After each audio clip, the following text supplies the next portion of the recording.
I just realized I do have a hobby. It's probably the saddest, most pathetic hobby there is, and that is just watching television shows. What is lamer than like, what do you do for fun? What's your hobby? Oh, I watch TV. That's so indicative of our country. And like, some people are amazing with their, like, oh, I build furniture. And you're like, that's your job? No, I'm a urologist, but like on the side, like you're like, oh, I like to watch my shows. I don't like the way people knock TV though. It's all the same cliche shit they said when we were kids. They now say as adults, right? They're like, oh, you watch too much TV, it'll rot your mind, or you can't learn anything from television. But that's not true. You can learn a lot from television. For instance, without television, I would have no idea that Steven Seagal is out of his fucking mind. Or alive. I also didn't know that. He has a show. It's not a scripted show. It follows around the real Steven Seagal, and every episode begins with him looking in the camera and saying, I don't know if you knew this or not, but for the last 20 years, I've been a cop. And you're like, what did you just say? I thought you've been making shitty movies for the last 20 years. What are you talking about? You watch the show, he has the most unlikable quality in a human being, which is that he is an expert in everything. Literally, if a dog walks by, he's like, that's a Shih Tzu boxer hound mix right there. And they're like, how do you know that? He's like, I've been working with dogs for like 35 years.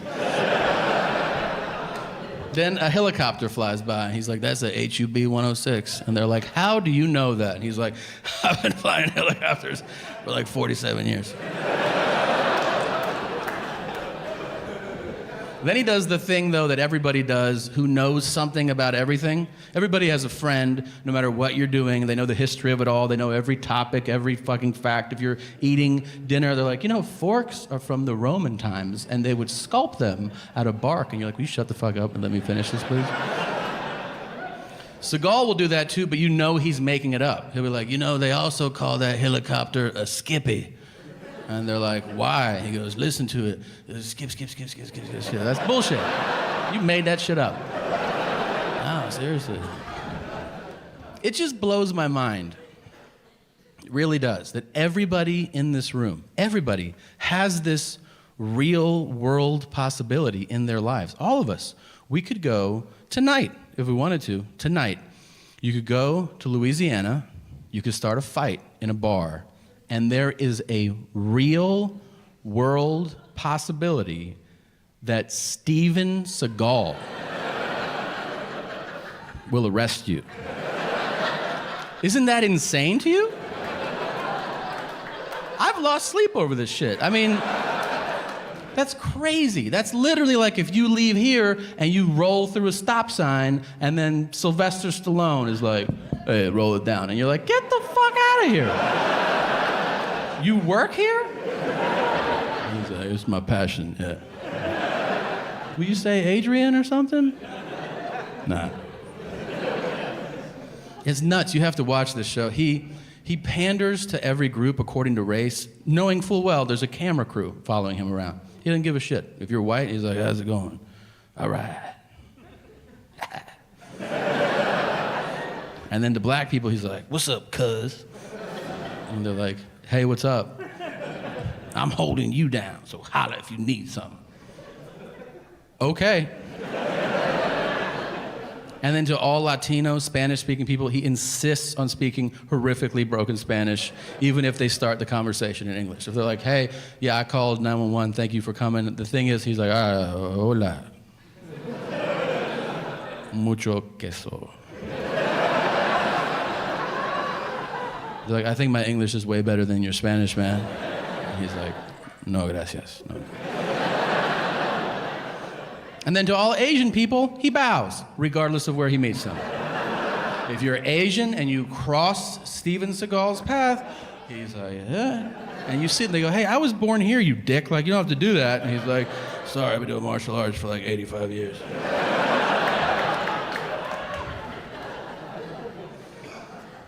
He trains other cops in hand-to-hand combat.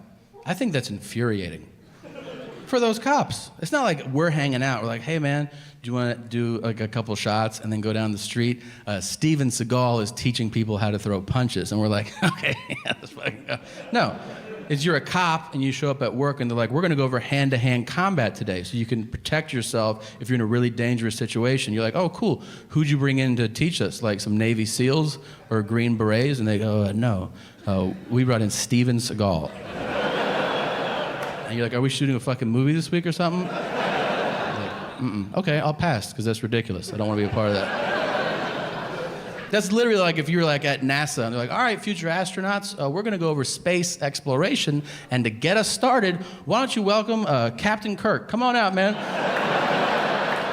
And you're like, is he qualified to do this? And they're like, oh, you've seen him do all that shit. Yeah, he knows what he's talking about, man. He's been up there. They show him teaching people how to fight. It's horrible. He's bloated now. He doesn't have the same range of motion. He's like, everybody line up.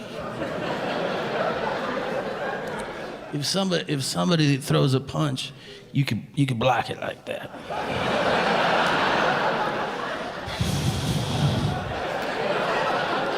And then you can kick him in the throat like that.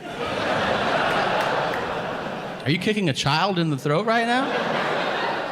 Some people's throats are down there. I like Havarti cheese the most. What's your favorite? Here's what I've been trying to figure out. I got into online shopping recently. I guess that's a thing. Here's what I've been doing, though. I shop for things that are like way out of my price range. And then after a while, I go, oh yeah, I can't afford that. Like today I was looking at yachts. Online, and then I was telling myself I didn't want them as if they were an option, you know? I was like, 155 feet, that's not even big enough for all my friends and family. I'm not getting that shit. What the fuck am I doing? You ever do that? You ever go down like a rabbit hole online and then like 6 hours have gone by and you're like, I'm shopping for the private jet that best suits my needs. I think I found, this is it right here, the G550. How much is this? Place order, $53 million. Well, maybe not now, but maybe later. I'll just bookmark that shit for now.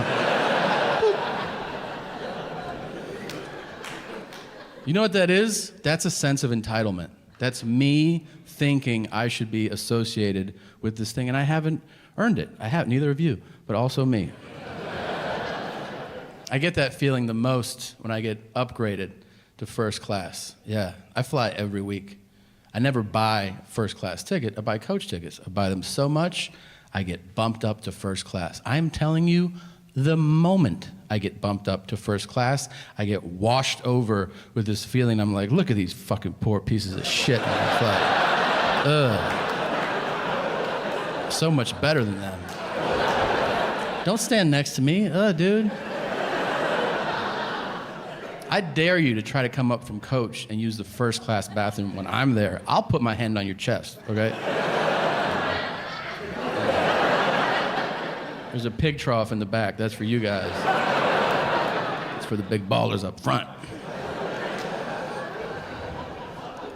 Some people buy first class tickets. I always feel like they know you got upgraded. They always give you the look like, by the way, we fucking know. You can sit up here, but you're not like us. I had catastrophic diarrhea this morning.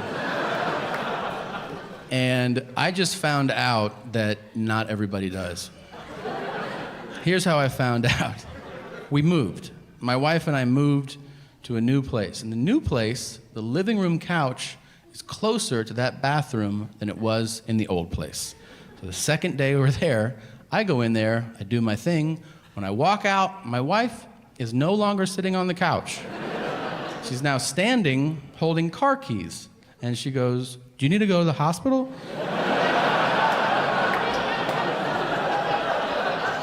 I go, for what? She goes, for what just happened in there?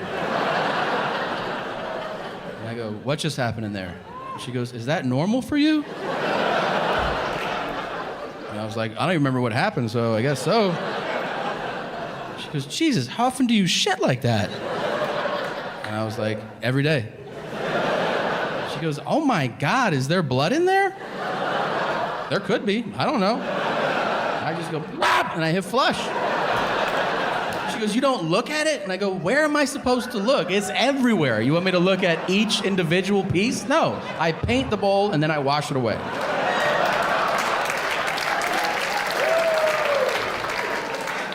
That's how I found out at 34 years old that not everybody has diarrhea every day. I feel like, wives have to get in one last jab, too. Because, first of all, this wasn't even an argument. This was a conversation, and she won the conversation, okay? She did. I feel horrible about my digestive system. You win. It's settled. I'm sulking on the couch. She's going to leave this day, right? And she stops at the door. She's leaving the house, and she goes, "You know you're probably gonna die." And I was like, "Cool, babe, have a good day. I'll see you when you go home." Then I start thinking about it. I'm like, maybe I am gonna die. I went to the doctor that day. And I'm gonna be completely honest with you. I went to the doctor, and I was like, all right, I'm just gonna get a checkup, see what's going on. The honest truth is, I knew it wasn't gonna be awesome, okay? I knew the doctor wasn't gonna be like, you might be surprised to hear this, but you're perfect. Like, you're a perfect physical specimen, man. I knew that wasn't gonna happen, but I didn't expect him to be a dick. Usually they're not. I feel like in my experience, doctors are polite, almost overly polite, where it's phony and condescending. When they go, "Oh, really interesting story you got there." Doctors do that because you're telling them a story, and doctors don't want to hear a story. Doctors want to hear, "This hurts." Not, "I was over at my friend Charlie's house, and we went to move the ottoman," and I mean, you can use it as a coffee table, or you could use it as an ottoman, it's up to you. And your doctor's like, "I want to blow my fucking brains out right now." I go in there, I sit on the exam table, which is my least favorite table to sit on in the world. It's the only table that in 30 years I've sat on where my feet don't touch the ground.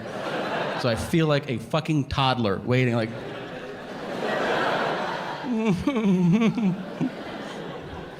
My doctor comes in, he doesn't say hello, he doesn't say good morning, he just walks in, he points at me, which is super aggressive, to start a conversation with somebody, like, "Hey man," you're like, "Hey, what's up, man?" And he goes, "Do you want something for your hair?" And I go, "What?" And he goes, "Do you want something for your hair?" And I go, "I don't get it." And he goes, "Has nobody told you that your hair's falling out?" And I was like, "Damn. No." And he goes, "Oh, sorry." All right. Then he pulls my chart out of the slot, super dramatic, so that it makes a fucking noise. He goes, I'm like, and he goes, "Wow." And I'm like, "Really? Wow. Is it full-blown AIDS? Like, why is it wow?" And he goes, "You weigh 245. And I go like, "Yeah, like I knew that shit." And he goes, "You weighed 230 last time you were here. Not exactly what I would call weight loss." And I'm like, "Are we at a fucking roast or something, right? Like, what are you doing?" Then he says, "You're the fattest patient I've seen all day." And I go, "It's 9:30 in the morning." And he goes, "Still." He's like, "We ran your blood work. It turns out your muscle enzymes are through the roof."